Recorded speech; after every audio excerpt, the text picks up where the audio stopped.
All right, hey everybody. So welcome to the first Taylor Swift the Eras Tour movie videos. So I know that this is a little bit different. I know that this movie has nothing to do with any book to movie adaptations, but I'm kind of calling back to my movie channel roots, where if this channel was the regular movie channel that I started with, I definitely would have made this video way before now. I definitely would have made a video talking about this thing. So I decided to call back to my roots, also because I knew that there's going to be like a lot of crossover with this film.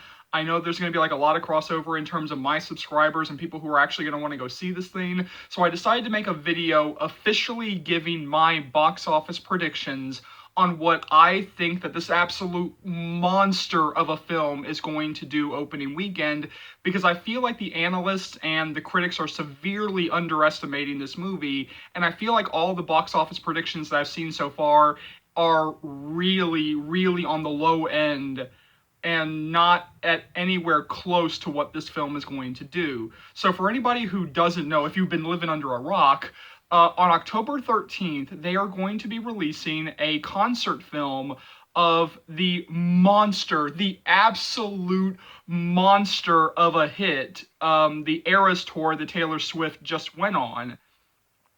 And so during the Eras tour, they filmed the concert. They filmed the concert, and they probably filmed some behind the scenes stuff and some extra stuff. And now they're gonna put it all together, for like one big, cultural phenomenon, type event on October 13th. Now, this thing seemingly came out of nowhere, and when I was talking to my manager at the theater that I normally go to last night, he confirmed that, yeah, no, this thing came out of nowhere, because, like, yeah, they were given no advance notice that this was coming.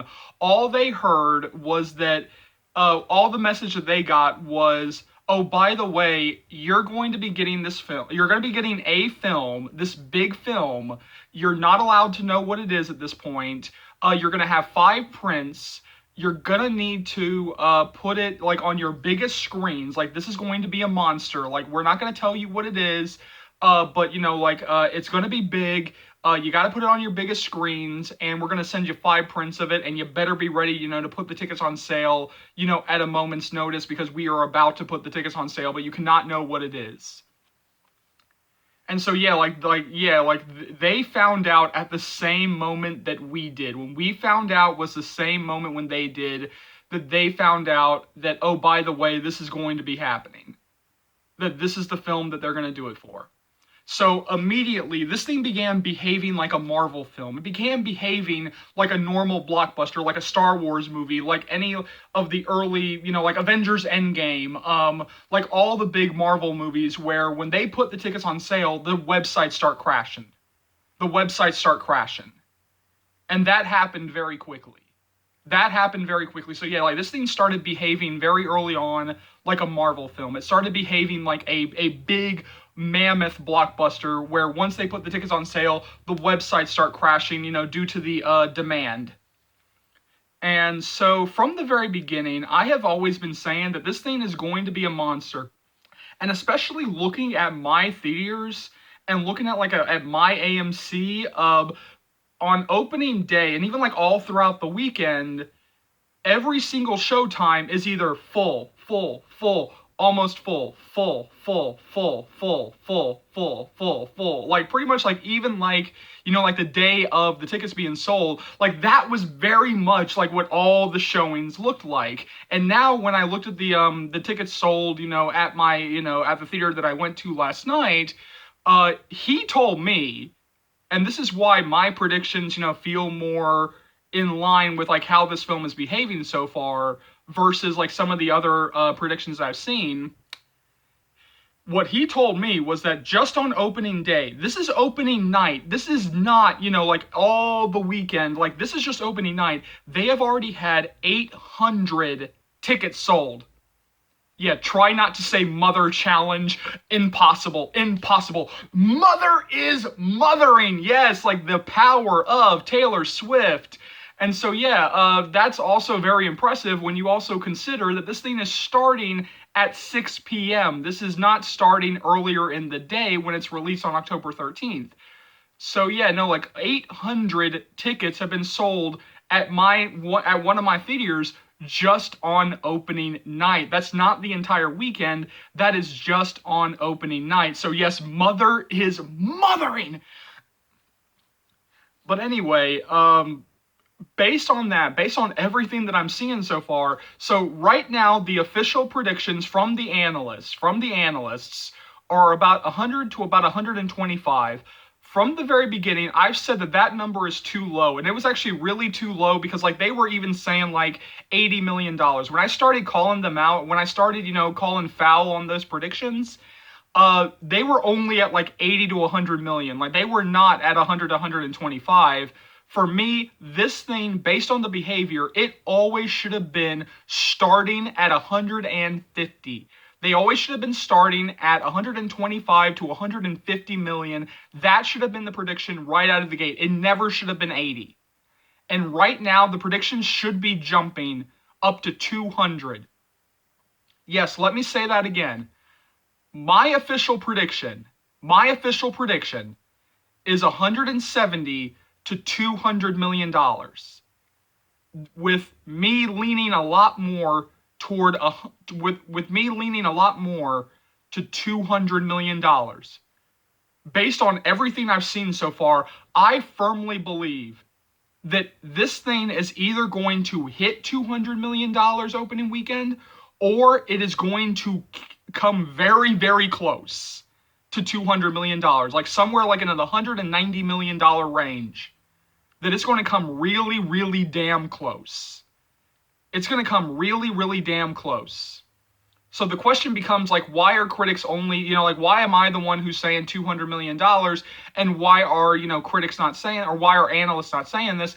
Because I believe, and I've seen this time and time again, I feel like analysts severely underestimate or undervalue movies aimed at women. I know that there are male Taylor Swift fans, and I know that there are going to be guys who go see this thing.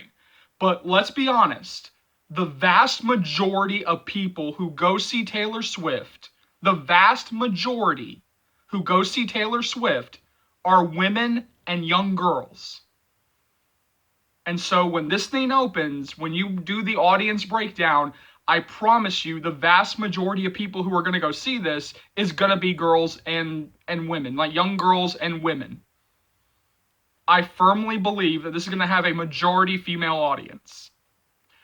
Like somewhere like in the 85 to like 90 something percent, range when it comes to the audience breakdown. I really do feel like that it's going to be the vast majority is going to be women.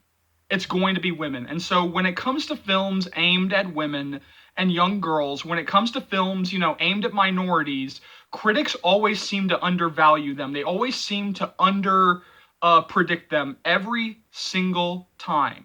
Every single time.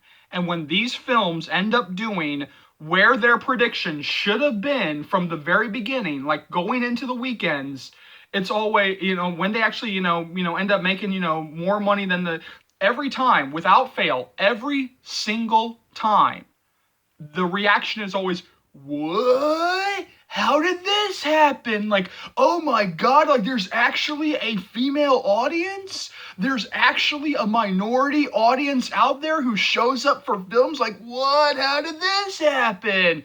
So yeah, no, like critics and analysts always end up underestimating films aimed at women and at minorities. Every single time. And so that's why, like I'm saying, like the predictions for this movie always should have started at 150. It always should have started at 150. And right now, my official prediction is 170 to $200 million, with me leaning a lot more toward $200 million. Now, the thing that might stop this thing from, hitting $200 million is that on that Friday, it's not starting at a normal time. It's only starting at 6 p.m. So you're already taking out a chunk of showtimes for that day. But I do have a theory about that. Because I'm sure that a lot of people have been wondering, why is this thing starting at 6 p.m. on Friday? Like, why is this not behaving like a normal film? Like, why is it not behaving like a normal film? And that also ties into why they are not doing any showtimes during the week. So it'll be, Friday to Sunday, so October 13th to October 15th, and then, into the next weekend, which would be October 20th, to October 22nd. Then the showtimes will re-pick back up, on that Friday on October 20th. And my prediction, my theory as to why they're doing this is because they know that the vast majority of people who are going to go see this, they have work, they have school, and that this thing would not make money, during the day. That because everybody's at school, because everybody's at work, because people have other shit to do, that this thing, will pretty much, be dead quiet, during the day, and during the week. And that this thing, let's go ahead and, bring this thing in at a time when people don't have work, when they don't have school the next day, so they can come out and see this thing. So yeah, that's my thinking behind it. That's my thinking behind it, and that's why I think that they are actually only doing this thing during the weekends versus the week. But yeah, no, my official prediction for Taylor Swift, the Eras Tour concert movie, box office prediction is, well, actually more in the 190 range, like 190 to about $200 million. I really do believe that this thing is going to touch $200 million. So jump down to the comment section below. Let me know what you think about all this. I'm sure you got your tickets. I got mine. I am excited as hell for this thing. So go ahead and hit the comments below. What are your box office predictions for it? And let's go ahead and go ahead and hit that subscribe button, and let's talk about all the stuff that you'll be able to find on this channel right now. So I'll be bringing you guys constant updates on After Everything, all the After spinoffs. It Ends With Us, Hush Hush, The Mr., The Ballad of Songbirds and Snakes. Once we start getting more and more information about Hush Hush and The Mr., I will be bringing you guys updates on that as we go along. Once we get back into production on It Ends With Us, once the strikes are over, I will be bringing you guys more and more updates on that. And as we get closer and closer to The Ballad of Songbirds and Snakes, being released in theaters in November, I will be making more and more videos centered around that. Because I was terminated for so long, there's still some stuff from After We Collided that I do have to catch up on, including topic videos, and those are coming sooner rather than later. As always, remember, this channel would not be able to go to the heights that it has without you guys, and so for that, I'm eternally grateful. I know, there are plenty of fans out there, old and new, who have no idea, absolutely no idea that this channel exists, or that's even back from termination in the first place, so please keep sharing the channel. Please keep spreading the word of Charles's Movie Channel, because this will easily be one of the best, not the best, book-to-movie adaptation channels that you'll find right here on YouTube, or dare I say anywhere. So go ahead and hit that subscribe button if you haven't already. Keep liking, keep subscribing, keep sharing. My name is Charles. Welcome to the book-to-movie adaptation channel. I'll see you later. After fans, Joe fans, Hero fans, It Ends With Us fans, Blake Lively fans, Justin Baldoni fans, Hush Hush fans, The Mr. fans, The Ballad of Songbirds and Snake fans, book-to-movie fans. Take care, y'all. Love you.